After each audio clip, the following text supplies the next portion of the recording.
Hey guys, this is Sonu Alawat और आज इस वीडियो में एकदम डिटेल से बात कर रहे होंगे आने वाली रेलवे एएलपी रिक्रूटमेंट 2025 के बारे में। देखिए दोस्तों, इस साल भी पिछले साल की तरह रेलवे की तरफ से एएलपी असिस्टेंट लोको पायलट की वैकेंसी आ रही है, जिसके बारे में आपको पहले ही इस वीडियो में कंप्लीट डिटेल्स प्रोवाइड कराने वाला हूं।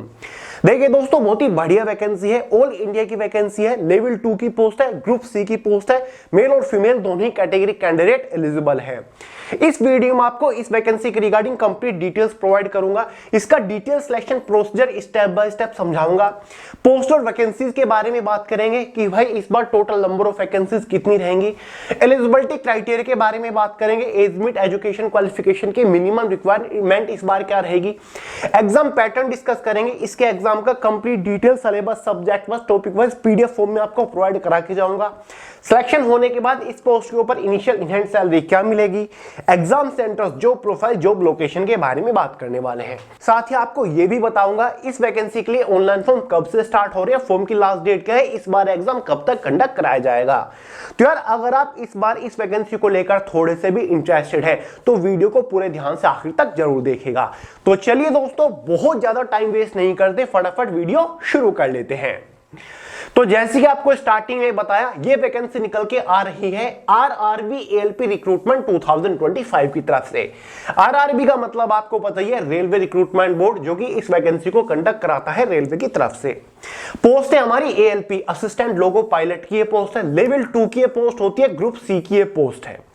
ऑल इंडिया की वैकेंसी है। इस बार total number of vacancies tentatively 10,000 के आसपास निकलने वाली है। बाकी डिटेल ऑफिशियल नोटिफिकेशन आने पर ही पता चलेगा कि एग्जैक्टली इस बार टोटल कितनी वैकेंसीज है, लेकिन कुछ सोर्सेज के अकॉर्डिंग इस बार 9 से 10,000 टोटल नंबर ऑफ वैकेंसीज रह सकती हैं। फॉर्म फीस के बारे में अगर हम बात करें, जनरल, ओबीसी, ईडब्ल्यूएस वालों के लिए शुरुआत में 500 रुपए फॉर्म फीस चार्ज किए जाते हैं, लेकिन जब इसका एग्जाम कंडक्ट कराया जाता है उसके बाद 400 रुपए आपको रिफंड कर दी जाती है। तो टेक्निकली 100 ही रुपए फॉर्म फीस है। वहीं पर एससी, एसटी, पीएच, फीमेल के लिए यहां पर शुरुआत में 250 रुपए फॉर्म फीस चार्ज किए जाते हैं। सीबीटी 1 एग्जाम होने के बाद 250 के 250 रुपए आपको वापस रिफंड कर दिए जाते हैं। क्लियर है। बात कर लेते हैं एलिजिबिलिटी क्राइटेरिया के बारे में। इस बार एज लिमिट जनरल वालों के लिए मिनिमम 18 साल हुई, मैक्सिमम 30 साल रखी जाएगी। ओबीसी, एसटी, एससी वालों को एज में रिलैक्सेशन मिल जाएगा। ओबीसी वालों को 3 साल का मिलता है, एसटी, एससी वालों को एज में 5 साल का रिलैक्सेशन देखने को मिल जाएगा। बात करते हैं एजुकेशन क्वालिफिकेशन के बारे में, जो कि सबसे ज्यादा इंपॉर्टेंट है। फॉर्म कब से स्टार्ट हो रही है, लास्ट डेट क्या है, ये सारी जानकारी आपको आगे दूंगा। पहले कुछ बेसिक इंफॉर्मेशन इकट्ठा कर लेते हैं। देखिए दोस्तों, अगर आपने 10वीं के साथ आईटीआई किया है किसी भी रिलेवेंट ट्रेड से, तो भाई आप एलिजिबल है। क्लियर है। अगर आपके पास आईटीआई का सर्टिफिकेट है, आप बिंदास फॉर्म अप्लाई कर सकते हैं। या फिर आईटीआई के अलावा अगर आपके पास नेशनल अप्रेंटिसशिप सर्टिफिकेट है, जो कि एनसीवीटी के द्वारा जारी किया गया है, तो भी आप एलिजिबल होते हैं। अगर आपके पास आईटीआई नहीं है, ना ही फिर ये अप्रेंटिसशिप का सर्टिफिकेट है, इसके अलावा अगर आपने कोई 3 ईयर का इंजीनियरिंग डिप्लोमा कर रखा है, ठीक है, तो भी आप एलिजिबल है। या फिर आपके पास कोई इंजीनियरिंग डिग्री है, तो भी आप एलिजिबल है। तो भाई काफी सारी चीजें यहां पर ऑप्शन में दे दी जाती है। अगर आपके पास इनमें से कुछ भी है तो भाई आप फॉर्म अप्लाई कर सकते हैं, आप एलिजिबल है। समझ गए दोस्तों। बात कर लेते हैं सिलेक्शन प्रोसीजर के बारे में। यानी कि जब आप इस वैकेंसी के लिए ऑनलाइन फॉर्म अप्लाई कर दोगे तो फाइनल सिलेक्शन किस बेसिस पर होगा। इसका सिलेक्शन प्रोसीजर 3 मेजर स्टेजेस के ऊपर टिका हुआ है। स्टेज फर्स्ट में एक एग्जाम कंडक्ट कराया जाता है, जिसको CBT 1 computer based test first बोला जाता है। स्टेज सेकंड में एक सीबीटी 2 होता है और स्टेज थर्ड में आपका एक सीबीएटी होता है, कंप्यूटर बेस्ड एप्टीट्यूड टेस्ट, जिसको आप साइकोलॉजिकल टेस्ट के नाम से भी जानते होंगे। स्टेज फर्स्ट का जो एग्जाम है ये क्वालिफाइंग नेचर होता है, जस्ट आपको क्वालिफाई करके आगे बढ़ना होता है। तो चलिए स्टेज फर्स्ट एग्जाम के बारे में बात कर लेते हैं। तो दोस्तों, स्क्रीन के ऊपर आपके सामने सीबीटी 1 का एग्जाम पैटर्न है। 4 सब्जेक्ट से एग्जाम में क्वेश्चंस पूछे जाएंगे। पहला सब्जेक्ट आपका मैथमेटिक्स का होता है, 20 क्वेश्चन 20 नंबर के अंदर आएंगे। दूसरा सब्जेक्ट जनरल इंटेलिजेंस और रीजनिंग का रहेगा, 25 क्वेश्चन 25 नंबर के अंदर आएंगे। तीसरा सब्जेक्ट जनरल साइंस का रहेगा, 20 क्वेश्चन 20 नंबर के अंदर। चौथा सब्जेक्ट जो है वो जनरल अवेयरनेस और करंट अफेयर का है, 10 क्वेश्चन 10 नंबर के अंदर। इसी के बेसिस पर सीबीटी 1 एग्जाम में 75 क्वेश्चन 75 नंबर का पेपर होगा। ये 75 क्वेश्चन सोल्व करने के लिए आपके पास 60 मिनट रहेंगे। एग्जाम में 0.33 मार्क्स की नेगेटिव मार्किंग रहेगी। एग्जाम आपका बाइलिंगुअल हिंदी और इंग्लिश में रहने वाला है। इसी के साथ साथ आपको CBT 2 के बारे में बता देता हूं।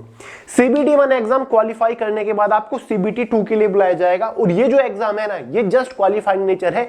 आपको क्वालिफाई करना है, आगे बढ़ना है। ये जो 75 नंबर है ना, ये डिसाइड करेंगे कि क्या आप CBT 2 एग्जाम के लिए क्वालिफाई कर रहे या फिर नहीं कर रहे हो।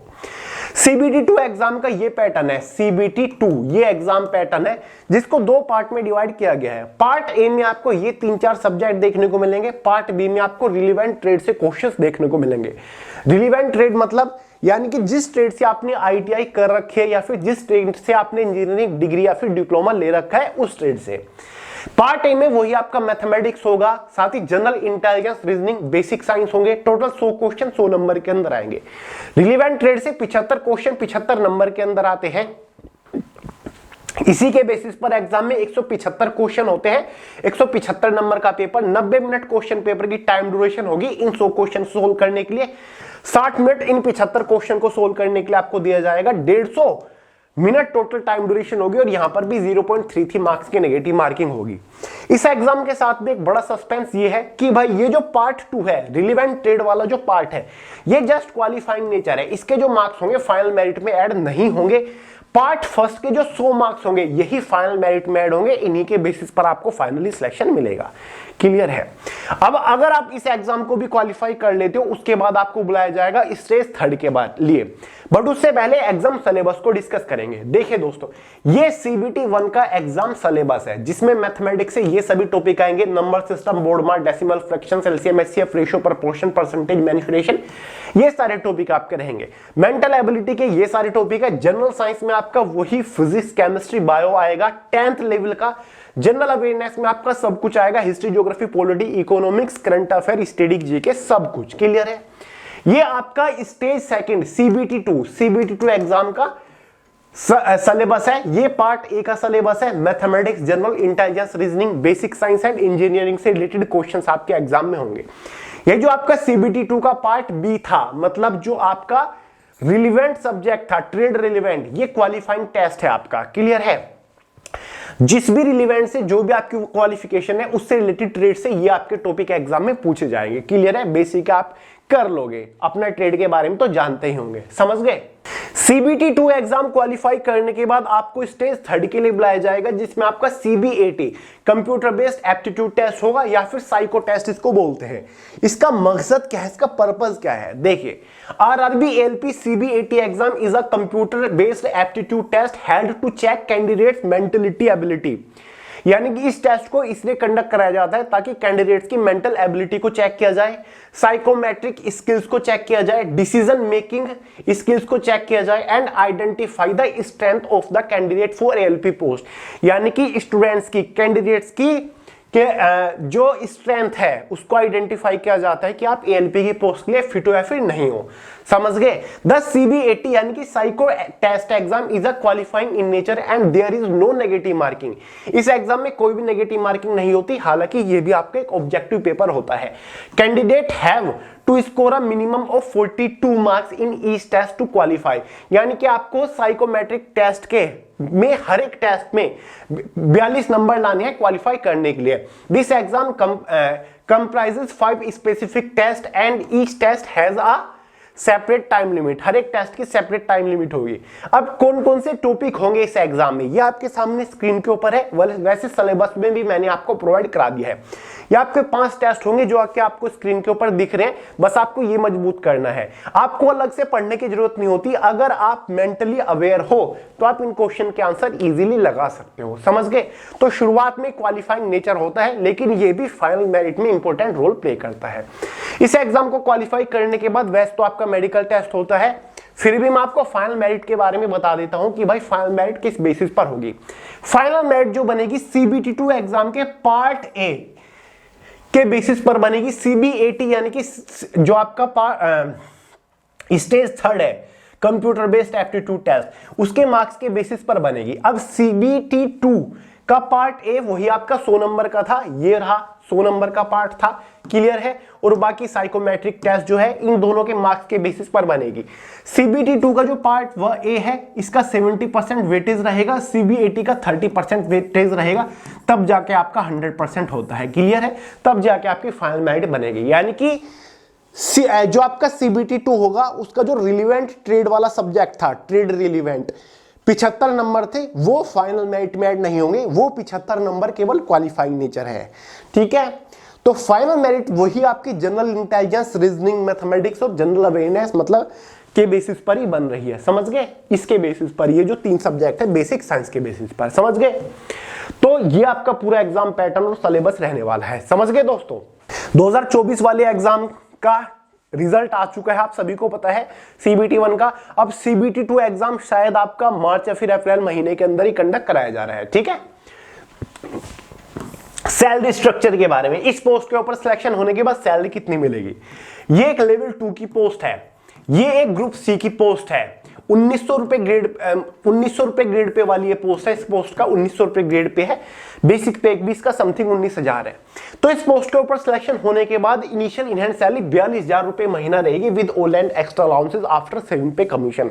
अगले साल से 8वां पे कमीशन आ रहा है तो सैलरी आपकी डबल हो जाएगी, ऑलमोस्ट ऐसा हम कह सकते हैं। एग्जाम सेंटर्स आपको ऑल ओवर इंडिया के अंदर देखने मिल जाएंगे, अपने होम स्टेट में भी एग्जाम सेंटर मिल सकता है। जो प्रोफाइल, ये एक असिस्टेंट लोको पायलट की पोस्ट है। जो आपकी ट्रेन चलाते हैं ना वो होते हैं लोको पायलट, और उनके असिस्टेंट के तौर पर आप काम कर रहे होंगे, क्लियर है। जॉब लोकेशन आपकी ऑल ओवर इंडिया के अंदर रहेगी। जिस भी रेलवे जोन से आप फॉर्म अप्लाई करोगे फाइनली उसी रेलवे जोन में आपकी जॉब लोकेशन रहने वाली है। अब बात करते हैं सबसे इंपॉर्टेंट पॉइंट के बारे में कि ऑनलाइन फॉर्म कब से स्टार्ट हो रहे हैं। देखिए दोस्तों, इस वैकेंसी के लिए ऑनलाइन फॉर्म एग्जैक्टली इसी महीने से स्टार्ट होने जा रहे हैं। जी हाँ दोस्तों, मार्च 2025 से फॉर्म स्टार्ट होंगे, फिर चाहे वो लास्ट वीक में हो या फिर अप्रैल के फर्स्ट या फिर सेकंड वीक में हो। ऑनलाइन फॉर्म मार्च और अप्रैल महीने के अंदर ही अप्लाई किए जाएंगे, इस बात का ध्यान रखिएगा। फॉर्म की लास्ट डेट जो आपकी रहने वाली है, लास्ट डेट वो आपकी मई 2025 के अंदर रहने वाली है, क्लियर है। जो आपका एग्जाम कंडक्ट कराया जाएगा, एग्जाम आपका वही इस बार कहा जा रहा है कि एग्जाम टाइम पे कंडक्ट करा लेंगे। सितंबर 2025 तक आपका CBT 1 का एग्जाम कंडक्ट कराने की योजना बनाई जा रही है। अब ये मैं डेट्स आपको अपनी तरफ से नहीं दे रहा हूं, एग्जाम कैलेंडर में डेट दे रखी है, आप खुद देख लीजिए। अब देखिए दोस्तों, ये रेलवे का एग्जाम कैलेंडर है, आप सभी को पता है। पहला जो एग्जामिनेशन है वो आपका ALP का ही है। इसके लिए ऑनलाइन फॉर्म बता रखा है कि भाई जनवरी से मार्च महीने के अंदर होंगे, मतलब जनवरी फरवरी के अंदर आपका टेंटेटिवली नोटिफिकेशन निकलना है और मार्च के आसपास ऑनलाइन फॉर्म निकलने हैं, क्लियर है। इस बार थोड़ा सा डिले जरूर हुआ है, लेकिन मार्च महीने के अंदर आपको नोटिफिकेशन देखने को मिल जाएगा और मार्च अप्रैल महीने के अंदर ऑनलाइन फॉर्म आपके निकल जाएंगे, क्लियर है। उसके बाद अप्रैल से जून के आसपास आपकी टेक्नीशियन की पोस्ट के ऊपर वैकेंसी निकलेगी। तो भाई वैकेंसी जस्ट आपकी इसी महीने आ रही है, तो अपना रेडी रहिएगा, तैयारी करना शुरू कर दीजिएगा। जिन लोगों को अनफॉर्चुनेटली पिछले साल नंबर चांस नहीं मिला था या फिर इस बार एग्जाम क्रैक नहीं कर पाए, तो आपको बिल्कुल भी डिमोटिवेट होने की जरूरत नहीं है। इस बार भी चांस आपको मिल रहा है, तो तैयारी में अभी से लग जाइए। सारी जानकारी मैंने यहां पर क्लियर कर दी हो, कोई डाउट हो, कोई सवाल हो, कमेंट करके पूछ लीजिएगा, वरना आपको सोनू अहलावत के नाम से इंस्टाग्राम के ऊपर भी मिल जाऊंगा। तो चलिए दोस्तों, इस वीडियो में इतना ही था। पसंद आई हो लाइक करिएगा, दोस्तों के साथ शेयर करिएगा, चैनल को सब्सक्राइब करना मत भूलिएगा। मिलते हैं अगली वीडियो में बहुत ही जल्द, तब तक के लिए जय हिंद।